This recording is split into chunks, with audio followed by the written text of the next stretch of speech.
Hello बच्चों। Moving charges and magnetism वाले chapter में से एक क्वेश्चन है जो कि सीबीएसई एआईपीएमटी 2015 के अंदर आया था। ठीक है, क्वेश्चन में क्या कहा है?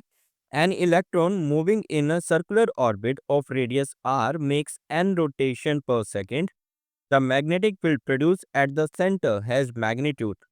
ओके, तो क्वेश्चन में कहा है कि एक इलेक्ट्रॉन है जो कि सर्कुलर ऑर्बिट में मूव कर रहा है जिसकी रेडियस है आर, और वो एन रोटेशन पर सेकेंड बना रहा है। दैट मीन्स ये जो एन है ये क्या है? फ्रीक्वेंसी है।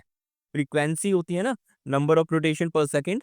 तो ये फ्रीक्वेंसी दे रखी है आपको एन। ठीक है, अब इस इलेक्ट्रॉन के मोशन की वजह से मैग्नेटिक फील्ड कितना प्रोड्यूस हो रहा होगा सेंटर पे, ये हमें कैलकुलेट करना है। ठीक है, अब हमें ये पता है भाई, एक सर्कुलर लूप में जब भी करंट फ्लो करता है तो उसकी वजह से जो मैग्नेटिक फील्ड आता है वो आता है mu not I upon 2r। ठीक है, मैग्नेटिक फील्ड का formula mu not I upon 2r। अब इस इलेक्ट्रॉन की वजह से जो ये इलेक्ट्रॉन मूव कर रहा है इसकी वजह से कितना करंट आएगा, सबसे पहले हमें ये कैलकुलेट करना है। ठीक है, क्योंकि आर हमें पता है, म्यू नॉट हमें पता है, आई ही नहीं पता। आई अननोन है हमारे लिए, तो आई कैलकुलेट करना पड़ेगा सबसे पहले हमें।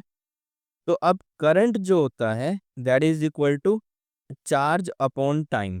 ठीक है, तो चार्ज है हमारे पास इलेक्ट्रॉन, इलेक्ट्रॉन पे चार्ज होता है ई, और टाइम ले लेते हैं हम capital T, total time period, एक रोटेशन का टाइम, टाइम पीरियड। ठीक है, ई बाई टी।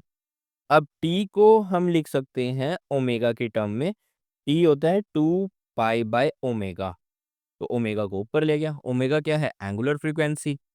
ओमेगा को हम फ्रीक्वेंसी की टर्म में लिख सकते हैं 2 पाई एन इंटू ई अपॉन 2 पाई। 2 पाई से 2 पाई कैंसिल, करंट आ जाएगा हमारा एन ई।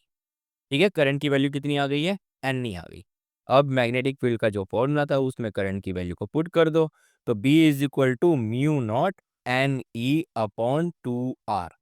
इतना मैग्नेटिक फील्ड होगा एट द सेंटर उस इलेक्ट्रॉन की वजह से। तो ऐसा कोई ऑप्शन है? Mu naught N E upon 2r, D option. ठीक है, तो डी ऑप्शन जो है वो करेक्ट है। क्लियर है?